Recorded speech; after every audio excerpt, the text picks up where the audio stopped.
Hello বন্ধুরা, welcome to my mini blog. তো অনেক দিন পর সকাল সকাল বেরিয়ে পড়েছি ইউনিভার্সিটির উদ্দেশ্যে।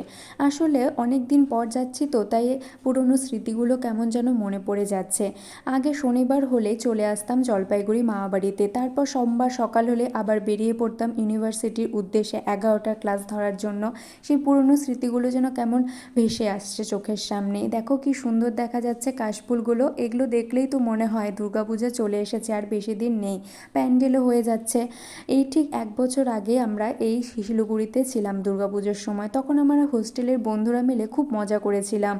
ওই ঘুরতে যাওয়া বলো, মার্কেটে যাওয়া বলো, দুর্গাপূজার আগ দিয়ে শপিং করতে যাওয়া, কিছু কিনি বা না কিনি, কিন্তু সবাই মিলেই বেরিয়ে পড়তাম, চল দেখি দুর্গাপূজায় কী কী এবার নতুন নতুন ড্রেস এসেছে, দেখতে যাই, কিনতে যাই। কিনেছি কটা জানি না ঠিক, কিন্তু ঘুরতে যাওয়া এই বন্ধুদের সাথে এটাই ছিল খুব মজার, জানো তো। খুব মনে পড়ে গেল এই স্মৃতিগুলো।